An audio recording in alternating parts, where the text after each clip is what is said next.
students, welcome to Infopedia, a book series of Magic Mind from Galaxy Publication. And as you already know that we have started your general knowledge book of class 6. So today we will start your next chapter.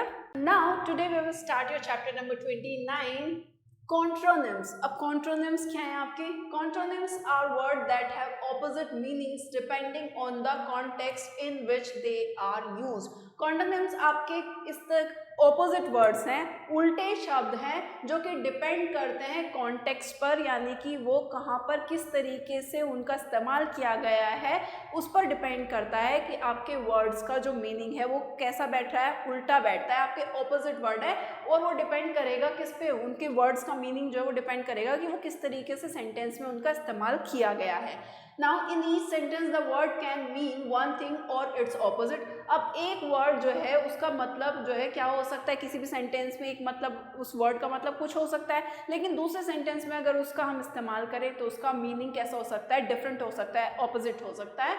So it's important to read the sentence carefully to determine the correct meaning. तो हमें पूरा sentence पढ़ना जो है वो बहुत ज़्यादा ज़रूरी है जिससे हम उस वर्ड का सही मतलब उस कॉन्टेक्स्ट में क्या बन रहा है वो पता लगा सकें. तो ऐसे ही कुछ वर्ड्स आपको गिवन हैं, उनके मीनिंग गिवन है और उनके कॉन्ट्राडिक्टरी मीनिंग भी गिवन है, यानी कि उनके ऑपोजिट मीनिंग्स भी यहाँ पर गिवन है आपको.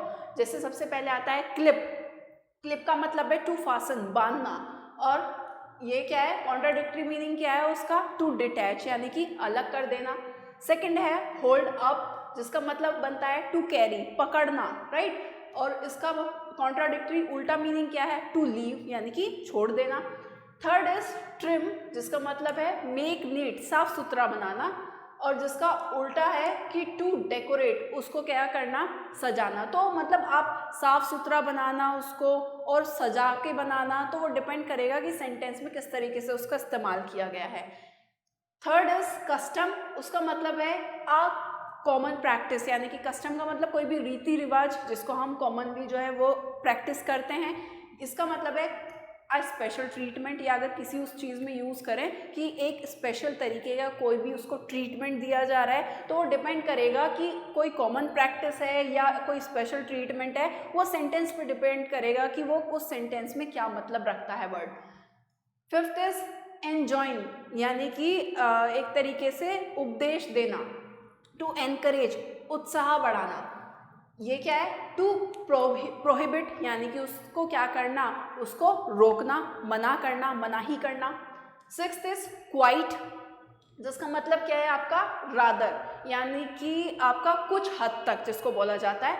उसका ऑपोजिट क्या बैठता है, कंप्लीटली, पूरी तरीके से. कंसल्ट, कंसल्ट करना. टू में ऑफर एडवाइस, यानी कि कंसल्ट करने जाते हैं तो हमें डॉक्टर वगैरह क्या करता है, एडवाइस देता है, हमें सलाह देता है. इसका ऑपोजिट क्या हो सकता है, टू ऑब्टेन एडवाइस, यानी कि सलाह लेना.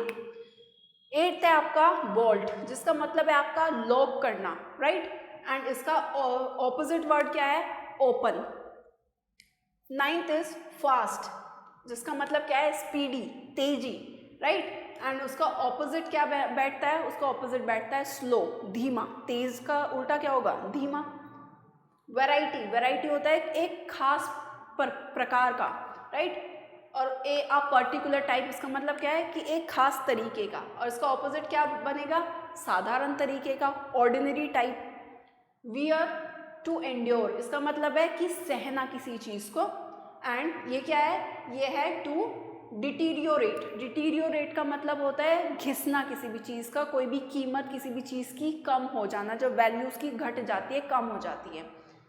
ट्वेल्थ इज हेल्प, इसका मतलब है टू असिस्ट. हेल्प का मतलब, टू असिस्ट का मतलब उसको क्या करना, एक तरीके से हेल्प करना, असिस्ट करना. और इसका मतलब ऑपोजिट वर्ड क्या बनता है, किसी की आप हेल्प कर रहे हो, राइट, उसको सपोर्ट कर रहे हो, तो उसका ऑपोजिट क्या बनेगा, टू हिंडर, यानी कि उस चीज़ में बाधा डालना. नाउ 13 इज लीज, उसका मीनिंग है to offer property for rent. Rent पे प्रॉपर्टी देना, कहते हैं ना कहीं कहीं पे लिखा रहता है ऑन लीज करके किसी बिल्डिंग पे या किसी मकान पे. इसका मतलब है कि वो प्रॉपर्टी किस चीज़ पे दी गई है, जो है रेंट पे दी गई है आपकी. तो उसका ऑपोजिट मीनिंग क्या बनेगा, to hold property on rent, rent पे प्रॉपर्टी लेना, right. 14 is seed, to sow seeds, बीज का बोना. इसका ऑपोजिट क्या बनेगा? प्रोड्यूस और ड्रॉप सीड। प्रोड्यूस का मतलब क्या है? उत्पन्न करना बीज को। And the last one is dust, जिसका मतलब है to add fine particles. Dust क्या है? धूल मिट्टी, उसमें बहुत छोटे छोटे जो है कण होते हैं, फाइन पार्टिकल्स होते हैं, राइट, उसके अंदर ऐड हो जाते हैं। और उसका ऑपोजिट मीनिंग क्या होगा? To remove fine particles. उन फाइन पार्टिकल्स को क्या कर देना? रिमूव कर देना। So if you want to note down, then you can note down also. That's all about your chapter. I hope you like this video. See you in next video. Till then, stay tuned and thank you for watching.